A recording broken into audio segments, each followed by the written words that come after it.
Hey everyone, and welcome to the Defining Your Life podcast, where we focus on living in our purpose, practicing presence, and activating our power in each moment. I'm Marsha Rell, your resident pep talk provider, and I invite you to join me as we continue to learn, lift each other up, and strive to level up together. Because we are never finished defining our lives, and it takes a village, so let's build one. Stay tuned for the episode. Hey everyone, I hope that all is well and that you had an awesome weekend. Your week is going great and you're finally getting into the swing of things again now that school is pretty much in session for everyone and that final summer holiday has passed. On last week's episode, I invited you all to join me in the September challenge.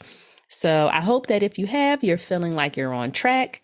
And if you were on the fence about joining or not quite sure what you were going to do, rest assured, it's not too late because, like I always say, now is always a great time to get started. And you start your September challenge when you are ready, like when you are ready to invest in yourself so that you have the greatest chance for success. Now, to be clear, being ready doesn't always mean you're hype and excited and can't wait to get started, because there may be a great challenge in front of you, and that can be overwhelming and daunting.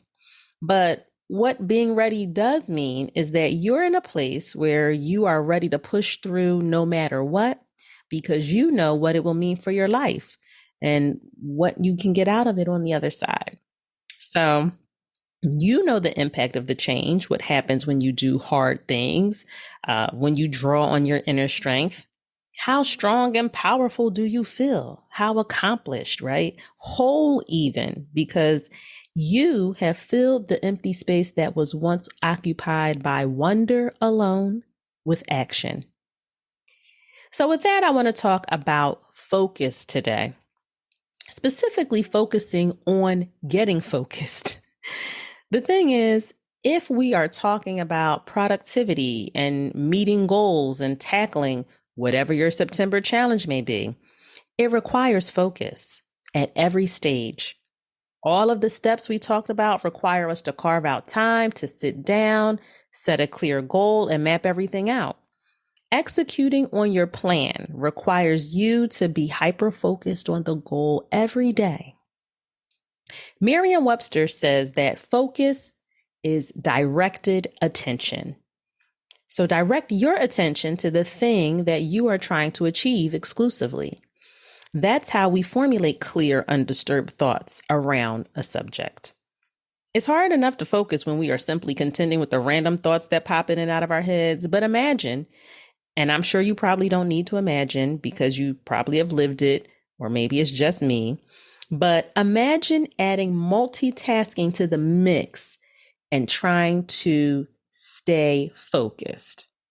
Do you consider yourself a person that is able to focus and really hone in on the task at hand? What are some of the tools that you use?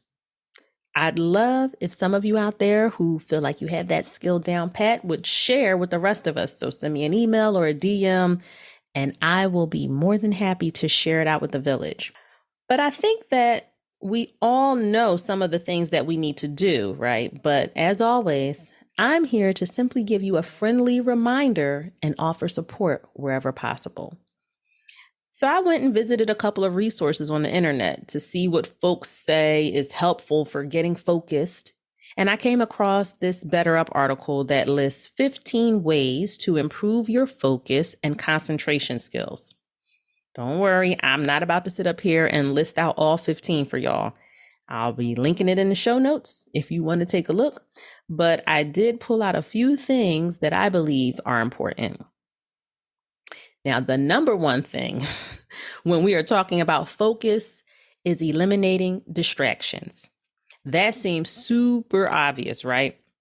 But what I realize is that you may think you're eliminating distractions, but there are some that may fly under the radar and sneak up on you.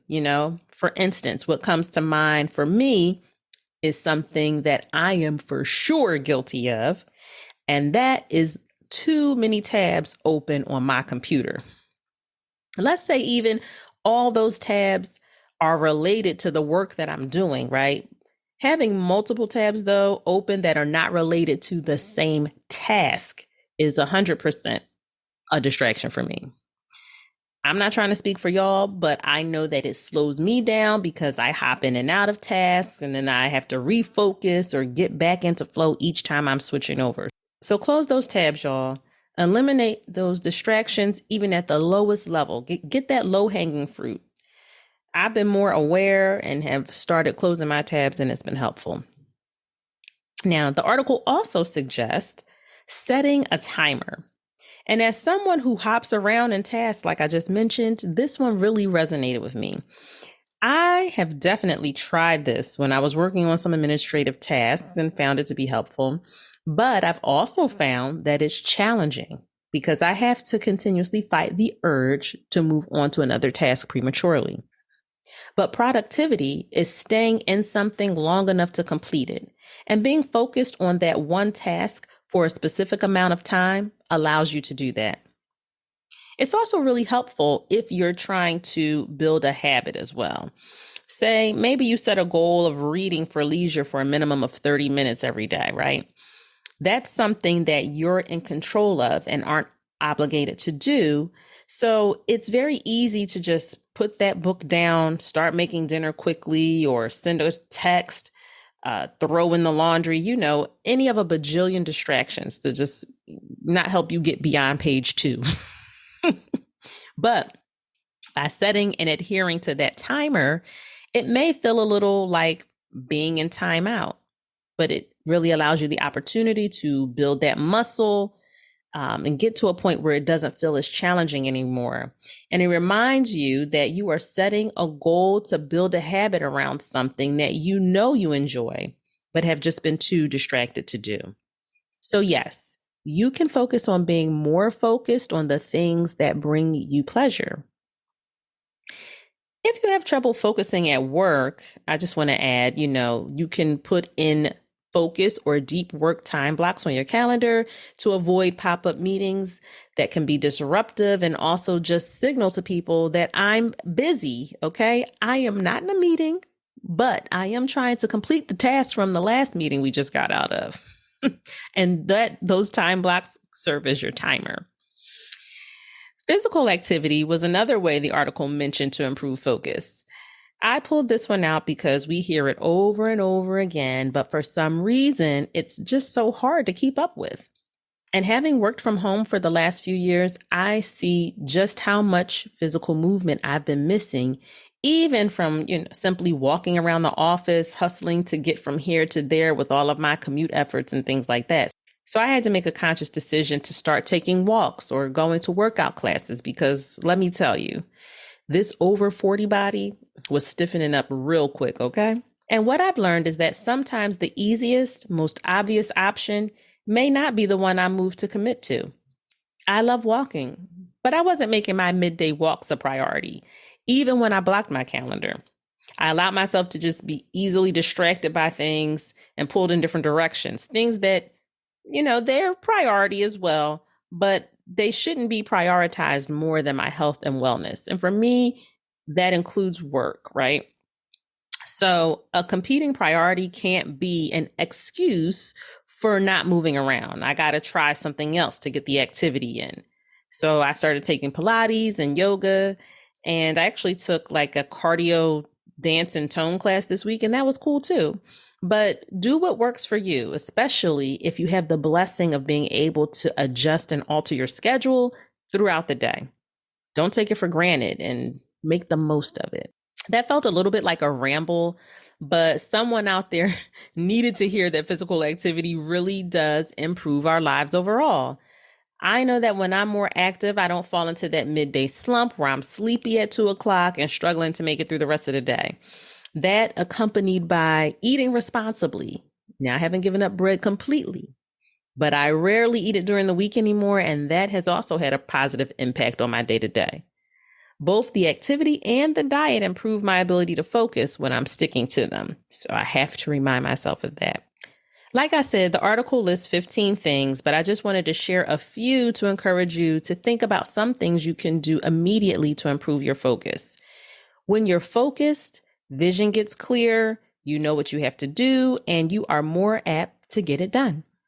Now, I want to share a few words from Venus Williams today.